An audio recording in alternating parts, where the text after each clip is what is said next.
ఈ లోకమనే సముద్రములో జీవన ప్రయాణం చేస్తున్న మన జీవితాల్లో ఎన్నో ఒడిదుడుకులు, ఎన్నో కష్టాలు, నష్టాలు, ఎన్నో రోగాలు, సమస్యలు అనుభవించుతూ దేవుని యందు విశ్వాసంతో ముందుకు నడుస్తున్నప్పుడు ఒక దినాన్న వాటినన్నిటి నుంచి విడిపించగలిగిన దేవాతి దేవుడు యేసయ్య తన 12 మంది శిష్యులతో సముద్ర ప్రయాణం చేస్తున్నప్పుడు భయంకరమైన తుఫాను, భయంకరమైన అలల ఒత్తిడి, అలజడి కలిగినప్పుడు ఒక్క మాటతో యేసయ్య ఆ తుఫానును అణగగొట్టాడు, గాలిని నిమ్మళపరిచాడు.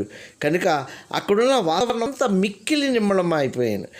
దేవుని మాట నీతో ఉన్నది కనుక ఆ దేవుని మాట మీద నిశ్చయత కలిగి ఉన్నప్పుడు దేవుడు నీకున్న ప్రతి రోగము నుంచి, నీకున్న ప్రతి సమస్య నుంచి ఈరోజే విడుదల దయచేసి తన నిశ్చయతను, తన స్వాస్థ్యమును, తన యొక్క ఆశీర్వాదమును నీకివ్వగలిగిన సమర్థుడు.